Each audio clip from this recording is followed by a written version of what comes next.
We're here today with Joseph S. Pambu, the founder of Wireless Technology Lab here in Liberia. Thank you so much for making the time to be with us. Thank you too for inviting me. It's a pleasure. Joseph, just to start, would you share with us your entrepreneurial journey? Well, actually, I always wanted to become an entrepreneur. I actually came across computer in 1999 by an uncle. And since then, I've been fascinated about the computer, and I've been following great people within the technology space, people like Bill Gates and others. And that make me to have passion for computing, especially for the entrepreneur aspect, because these people use their skills to be able to impact other people through business. So since then, I always wanted to become an entrepreneur, and not just an entrepreneur, but an entrepreneur that can create impact, not just looking at the money. So in 2007, while leaving high school to university, I decided to form my first company. And that was back in Sierra Leone, because during the war, I have to transfer from Liberia to Sierra Leone. And then I named my first company in Technology 5 Star, aka Wireless. It was actually just a consulting company where we train people how to use their own phones, because by then phones were coming into play. And because I have those skills and I was introduced to computer back in 1999, I have some basic skills. I use those skills to help people out. But one of my greatest challenge was in having a computer, because I told my dad I wanted a computer, but he kept promising me that he would get me one. So I got tired of the promise and decided to save my own money from the little talent that I have in terms of having people play with their computers and phones. So I was able to save and buy my first computer. Where did you see computers? Did you just see them in the environment around you and you said, okay, I want something like that? Or? Well, like I said, in 1999, when I was first introduced to computer by my uncle, I just knew that computer was for me. Yeah. And that was what I needed to just get my hands on. Yeah. So since 1999, I was just fascinated about computers. So wherever I see computer, I'm eager to touch them. I'm eager to play with them. And most times I'm always fortunate for people to ask me for help to play with their devices. Okay, so you basically you say, okay, my dad is not coming around with his promise to give me the computer. I'm saving up money by myself to buy a computer, and then you were teaching everyday people to use computers and phones as a consultant. This was your first business. Yeah. Yeah. And then what was the next step for you after that? Well, after that, because when I was in high school, I came across a company organization in Sierra Leone called IAN, International Education and Resource Network. What they were doing was that they go into school, take high school kids and teach them how to use computer. So after 1999, within the early 2000, 2002, 2003, 4, 5, I came across IAN and I started taking some more computer courses. That really built me up, So I actually decided to become a volunteer, because IAN always used to make us to become volunteers. Volunteers is such a way that if you know something, volunteer to teach the next person what you have learned from the computer. So some of us were fast in learning because we were fascinated by the computer.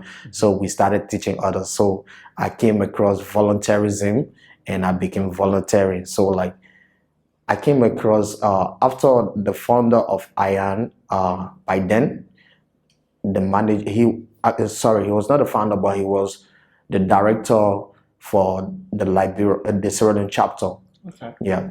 So after he left IAN, he founded an NGO called Be Gifted Foundation. So later on, when he founded this Be Gifted Foundation, I decided to volunteer with him. So I volunteered with him and we did a lot of things, going to rural community, and I learned a lot, and that was when the inspiration of me taking technology to the rural community came about. Yeah, because through the projects that we were undertaking, we always used to go down to the rural community. And I always used to see how people in the rural community are yearning for these technologies, but because they don't have the facility to have access to them, they are always left out. So that was how my passion for creating computer labs or computer internet access center in rural community came about. So at some point you started your own internet cafe, your own learning center, basically. How did you finance that? How did that happen? How did you bring that to life? Okay, in 2013, I came back to Liberia from Sierra Leone. So the war was over. Yeah. And okay, So you I decided I have to go home. Yeah, so I came back, and fortunately my sisters were doing business and they were going to Dubai buying electronics and selling these electronics to the UNMIL soldiers. But actually they had a challenge. They were novice to the electronics gadgets because they were selling electronics and clothes, but they were having more experience in clothes than electronics. So sometimes these guys take the computers or the tablets and smartphones, they use it for 1 or 2 weeks and say, oh, this phone, it can connect to the internet and all these things. So when I came back, I started helping them in terms of configuring phones to the internet, downloading apps, because most of these army soldiers, especially the Nigerian soldiers, they came from rural communities. So most of them, it was their first time being exposed to those technologies here because they couldn't afford the money to buy back home. So since they were on an international mission and they were earning good salaries, they could afford to buy them. But interestingly, they don't know how to use them. So I was kind of like also teaching them, installing for their apps, configuring their phones. So I was generating money through that. That was when I came back 2013. So I started saving money on my own. And one day I told my sisters, I say, you know what? I want to open an internet cafe in this community, because it was a community without electricity. There was no national electricity. So access to computer centers were very difficult, So I told them I wanted to open an internet cafe. They were actually like supportive. Yeah, because they knew my skill and they knew what I could do. But one of the other challenge was I never did a market research. I never knew that if people really needed an internet cafe. But because of I saw that there was a need for internet cafe and I'm an internet user and there was no internet cafe, I just thought that people needed one. So I went ahead and convinced my sisters and tell them that I have some funding, and they were able to add up the funding, and we rent a space and we bought computers, desks, and we set up the first internet cafe. So while we were operating, business was actually slow, but people were kind of like catching up because we used to like introduce them to games like Mavis Bacon, Zuma, when it comes, they see it as a game, but it helps them because if you are playing Zuma game, it helps you with the mouse. Yeah. It gave you a control over the mouse. Yeah. Then when you're playing with Mavis Bacons, it gave you control over the keyboard.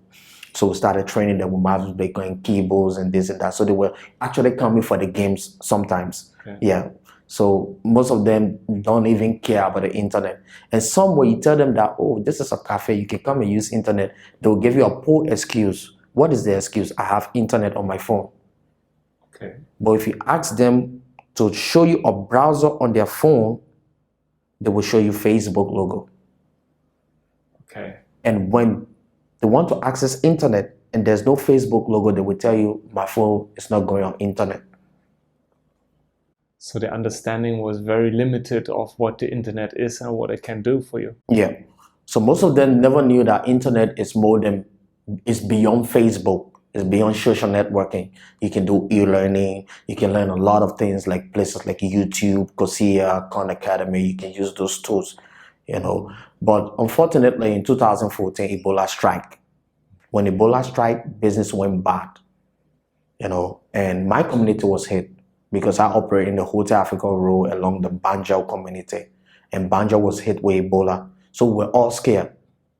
So people did not go out, did not meet each other. We were even warned that we should be careful with who we talk with, who we touch, because the virus was in the community. We don't know who has the virus. So for that, sometimes we are scared to open our business center. Yeah. And sometimes customers are even afraid to come. Yeah, because you never know who has the virus. So after the Ebola crisis, business went bad. But I went back to my family and had a meeting with them and told them, you know what? I think we can redo this thing and do it into a computer lab. And what they told me was, this thing has failed. Try to do another thing.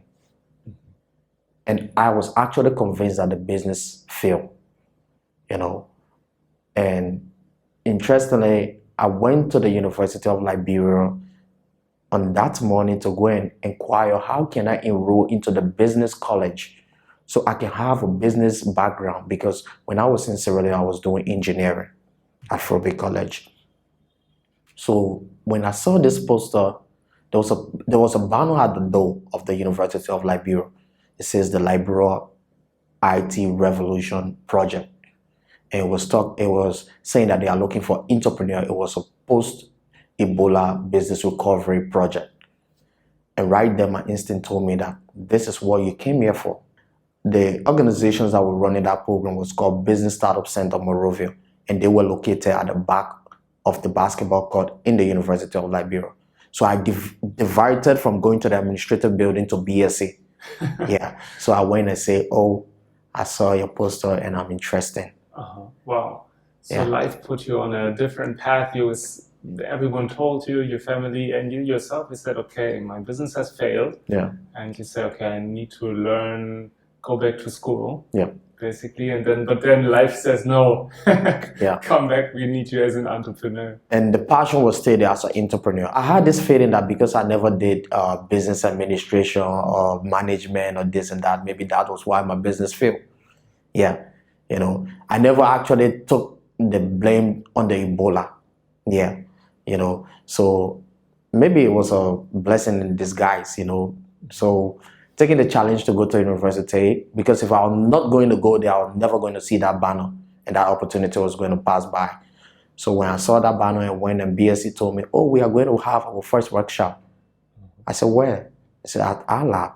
I said, where's our lab? It said 16th Street. I said, okay, no problem, I'll make it. You know, I live Hotel Africa Road. I have to pay from Hotel Africa Road to Douala, from Douala to Broad Street, from Broad Street to 16th Street. But I never look at that distance. What I look at was, how can I bring my business back to life? So I took on the opportunity and came for the workshops, came for the training, and eventually I was selected as one of the 9 winners. And we went through all the trainings, both technical trainings from ALAB, because ALAB were giving up open source technology trainings, and BSc Morovia was giving us business coaching and training. So after the training, I founded Wireless Technology Lab. So when you pitched Wireless Technology Lab at this competition, what was the concept? Because you had to reinvent what you wanted to do, right? So what was it that that you earned the 9th prize with? My pitching has to do with, what if everybody in the center of the city know how to use technology? What will become of the people in the rural community? Are we going to leave them out? Are they not part of society? Do they have the right to learn technology? Do they have the right to access to technology? So those were my arguments, because I have been with them. I've tried to give them access to the internet, but they don't understand the device. So we need to make them to have understanding of the device before they can know what the device is capable of doing. I can tell you for free, a lot of young people in Liberia, you give them a laptop, they will sell it. Wow. Yes, because they don't know the value of the laptop. They see as a quick money than keeping it and doing what the laptop is capable of doing. So they would prefer selling it fast and get that money instead of using it and doing some small projects and other things with it. So those were some of the arguments that I put in my pitch, and I was able to convince them of my previous track record of how I had an internet cafe and what went wrong, what I observed with the young people, and all those things put me into an advantage of winning the competition. And did you also have a business model in mind on this project, or did you say, okay, let me solely focus on the impact? And what was your strategy in sustaining it long term? Well, initially my target was to train people in the community and tax them to pay. But because it's a rural community, um, taxing them on huge money will be like driving them away. Yeah. So payment was a challenge also. At some point, I used to encourage them, come and be learning and be paying small. Yeah, maybe we used to draw a payment plan. You come, while you're learning, you pay for maybe the first half month. If you're going for 3 months, you can pay for half month. You come for the next 2 weeks, you pay for the balance half month. So we keep encouraging them. That brought them, a lot of them, Oh, wow. the payment method. So they accepted that and they saw the value, so they were willing to pay within their means. Yeah, because what we did, we break down the figures. Yeah. Because if you are supposed to pay $30, we tell you you can pay $5 per month or $5 in a week or 2 weeks. Then it becomes simple for them. Yeah. They see it as cheap, So we brought the models up so that we can be able to attract them, and it works. Yeah. It works to the extent students started coming, parents started coming, because we had another plan that, okay, if you guys come, because we have other guys that were ready to partner with us from what they saw me doing within the community. They say, okay, you know what, we have these guys that can bring laptops, use laptops, maybe we can go into a partnership. So what I did, I started encouraging them. If you come for a 6-month program or a 3-month program, I can give you a laptop and you pay for it within that 3 months. So what we did, if you are a student, you want to attend to our training lab, you bring somebody to guarantee you, they will sign you up to the laptop program. That laptop will be dedicated for you. In the beginning, you will not carry the laptop home. But if you have paid like 50 to 60%, we release it to you, you take it home, it becomes part of you. You bring it where you are coming, you take it home where you are going. So within that, you know that this laptop is actually mine. So after the program, you don't just go and sit. You have something to practice on. Yeah. Because one of the challenges too with computing is when you learn these things and you don't have access to the computer to practice every day, it becomes a challenge. You tend to forget about a lot of the things that you learn. So we also try to incorporate those models so that we can encourage people, even though it was also a challenge too, because sometimes people will come and pay, or when they go 30 to 40%, then there's a challenge for money issue, because Liberia, we are always challenged for money issue, but we actually did it and it worked for a couple of projects. Yeah. And to the extent we started having some other local NGOs coming to us for us to train their volunteers, we started having requests from schools. We were actually glad to work with schools because we wanted to go to the younger ones. Yeah, because there's a saying that when you get them young, they shall be yours forever. So if we're able to train the young people, these kids at a very young age, even if it's a platform that we introduce to them, they will get used to that platform more than the platforms that they will get used to when they get older. Yeah. Because they grew up with those platforms, learning them. It's very natural. Yeah. So at the beginning, it was kind of difficult to convince the schools to give them, to trust us with their students, because most of them say, oh, the kids, their parents trust us because of the compound, the security, and we can guarantee us giving those students out. Maybe some of them will sneak and go other places. So if you guys can bring the lab to us, then we can operate. Then I said, okay, no problem. So we took the lab to them and we did the training for a half semester. It was a success. And within that period, I started to do a research, because when I moved the lab, I moved it in a very interesting way. There's a thing they call push. Mm-hmm. Yeah, it's an iron, they fix it, they put a weed on it. So that was how I put my decks on it and push it, and we carry it to the school. So in that process, I started thinking, I said, what if this thing was like in a car? I have laptops in car and drive to schools and just, so within that, when that idea started coming, I decided to go on the internet to do more research. And I came across a project called Craft Silicon. There's a company called Craft Silicon, and I saw that they have a project where they have internet in a bus. Computers in bus. Mm-hmm. Yeah, a mobile computer lab. It's in Kenya, Uganda, India, and I think it's being implemented in America. So the design the bus, take all the seats, design into a computer lab, and then this computer lab move from one location to another, training young people. And I decided, I said, wow, so this is a great idea. So in 2018, I applied for the Tony Alumino Foundation Entrepreneurship Program. But before that, there was another challenge with my lab. I had an opportunity to travel to the United States through the State Department in 2017 through a program called the International Visitor Leadership Program with a team tech entrepreneurs in low-tech environment. And we were taken to 5 states. My second week in the States, I was called from back home and was told that my lab was broken in from the top. And they took away my laptops and some valuable things, And close friends started calling me, oh, don't come, stay there. You are already in America. You don't need to come, And I told her, no. I was not dreaming to come to the States.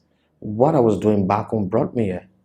And I think that if I do more, I can go to places, So I decided to come home. When I came back home, there was a huge challenge where to start because my devices were gone and all this stuff. So in 2018, I went in for the Tony Alumino Foundation Entrepreneurship Program.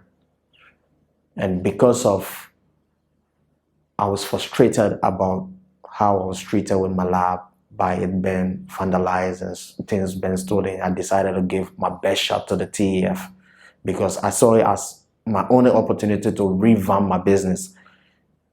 And I saw it as the LRTR project of 2015. So I decided to put my all in. And that was how I was selected as a Tony Alumino Foundation entrepreneur for 2018. We went through the 3-month training. We did our business plan, financials, and we were approved for grant, and grants were disbursed. And that was how I revamped my business.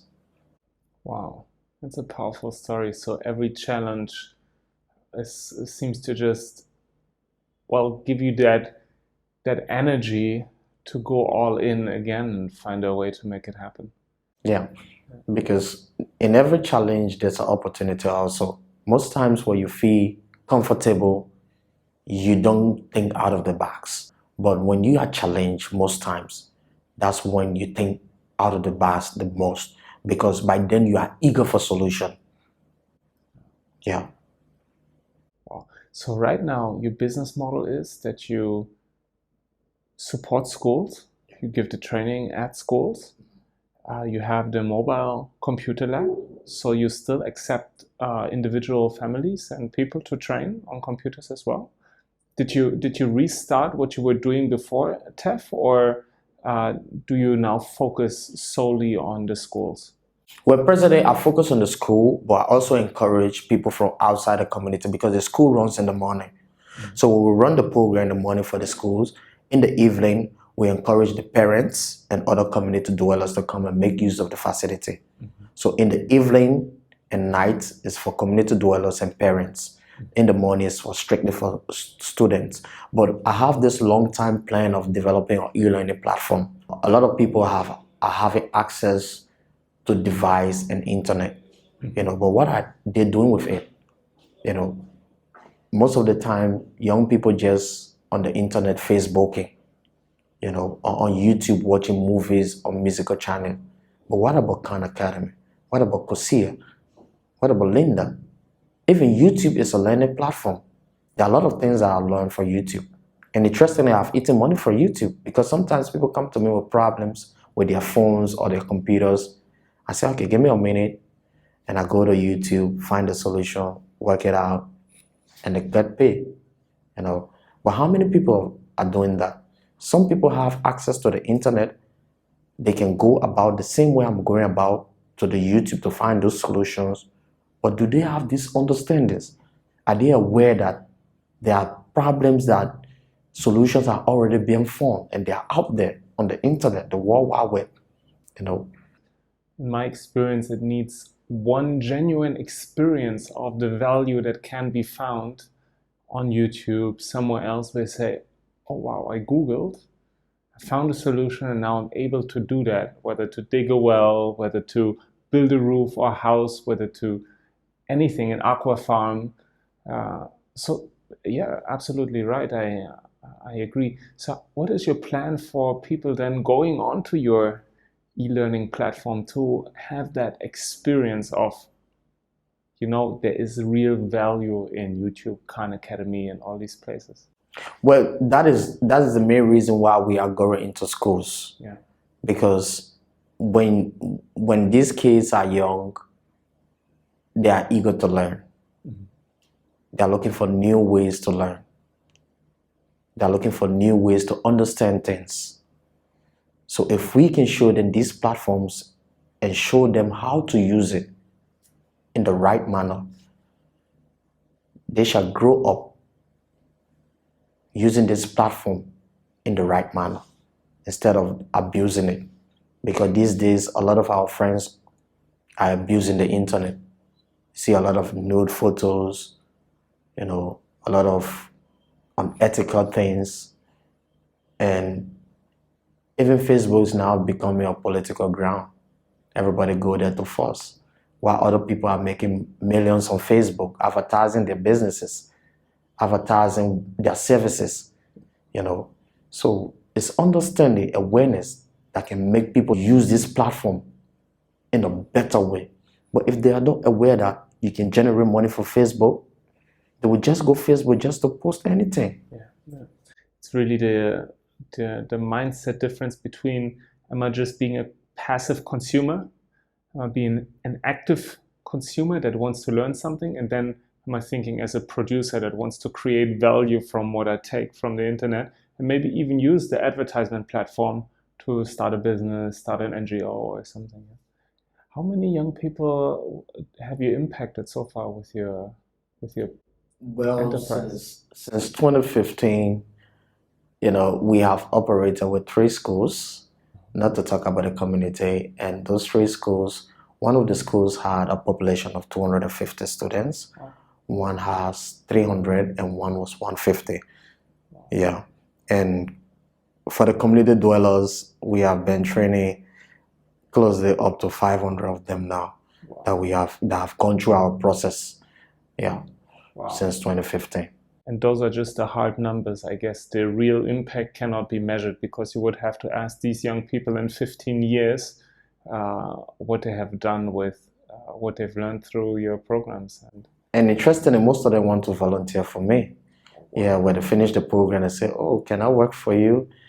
And, it's kind of challenging. I can't take all of them, but sometimes I encourage some of them. And because Liberia, one of the biggest business or a local Liberian like to do is to run a bar.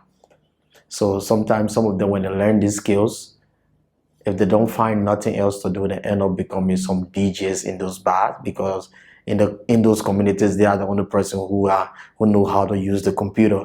So they go around and play with the computers in the bar, and the people tell them that, oh, but you can be a DJ, you can play for me. At the end of the month, I will give you something, or at the end of the day, And some of them too, when they get these laptops, then decide to transfer music or help people along the way sometimes. Because I used to also encourage them, because initially my internet cafe, I never closed it when I got the funding. I reinvested some of the funding on the cafe but I changed it from not just a cafe to a desktop publishing and internet cafe. So I used to tell them that, since you have gotten this skill, go out there, tell your pastor, I can create a flyer. I can create the program sheet for this Sunday. You design something, you show it to him, you come, we print it out, when he like it, we print it out, we give you a discount, and you get something, and it works. Yeah. A lot of them started generating money through that. Yeah. But presently we want to start training people how to develop a website. That's the next model we want to go in, because we find that in Liberia, content is a challenge. It's a very big challenge. Even most of our senators, representatives, high public figures, when you go on the internet, you don't find anything about them. So it's very difficult to even know who is your minister. Yeah. You don't find a profile of your leaders on the internet. You know, it's kind of difficult to get information about Liberia out there. And the only way we can get information out there is by us creating those contents and putting it out there. Because if we don't tell people what Liberia is or how Liberia looks like, they will never know. It's true. And they will end up having the bad perception or whatsoever they tell them about Liberia. Of course, everybody knows Liberia is a war zone where it has been over 12 years ago. But some people still believe that Liberia is a war zone, especially when they go on Facebook and see a whole lot of other stuff that don't make sense. You see people fighting, political stuff and this and that. They just conclude Liberia is not safe. You know, so we need to train people that can develop websites, that can do content development. You know, those are some of the reasons why I want to develop the e-learning platform. You know, it will be for learning, but it will also be for content development because we lack content development in Liberia. So what is your biggest challenge at the moment, right now, your business? Finance. Finance. Yeah. Because actually, I see my business right now as a social enterprise. Why? Because when you go after the money, especially the communities that I operate, people will shy away. Yeah. So most times I seek funding on international competitions. I try to lobby around. I use my skills because I do computer repairs, develop websites. So I use the skills. When I generate money, I reinvest it into the business. Because while I'm reinvesting into the business, I know that is what I have passion in. And I see the future in it. And that future make me to want to invest more into it. But if I'm chasing the money, then I'll have to leave where I'm at and come to Central Monrovia or go to where people are ready to pay huge money, you know. And sometimes too, yeah, it's good to chase the money, but you end up forgetting about your dreams, you know. My uncle gave me the opportunity when I never had it. I never had money to even like touch computer by then, 1999. It was difficult. Computers could only be seen with diplomats, you know, people that are rich, you know, and I had that opportunity. So today, if we are in a society that computer is accessible to not only the rich, but there are people out there, it's like a nightmare to them. In fact, there are some people that are even scared to touch the button. They say, "Will spoil in my hands. I don't want to touch it, will spoil." No, you touch it. You know, we used to have some experience when we were running the internet cafe. University students would come with their assignments and I would say, "Oh, this is the assignment. Just Google and do it for me. Go on the internet." And they don't sit with you. They don't want to know where you take the information from. Wow. All they want, you just put it on paper, you print it out, you give it to them, they pay you and go. Wow. So tomorrow, if you want that information, how will you be able to find it if I'm not around? So most time I used to encourage them, okay, if you don't want to even use the internet, be with me. Let's do it together. So that if we see 2-3 sites and you see that this is not what you want, then you say, okay, I don't want this. Let's check the other side. Well, if you are not there, whatsoever I give you on the paper, I give it to you, pay me, and I go, and you go. And you don't blame me because you are not there. You can't tell me this is not what I want. You know. So those are some of the challenges. Young people are still shying away from technology in Liberia. People graduate from university without even knowing how to boot a computer on, or neither to shut it down, not to talk about to type the keyboard. You know, and it's kind of sad. Most times I give you an excuse that I do everything on my phone. But when your employee employs you, will he buy an iPhone for you to do the office work on it? Or will he buy you a computer or a desktop? buy your laptop or desktop. It's not going to buy you a Samsung or the iPhone, say do my company work on it and be email and post. No. If you want a smartphone, it's your own personal issue. But the company is responsible to give you a desktop or a laptop. So if you have the best degree, you don't know how to use computer, how will that company be able to utilize what is in you? It will be a challenge. At the end of the day, we'll be having graduates and we'll say no job. Because what the job market needs, we don't have it. We are still learning the old school way. We have to memorize everything and go and pass exam. We don't need to understand what we're learning.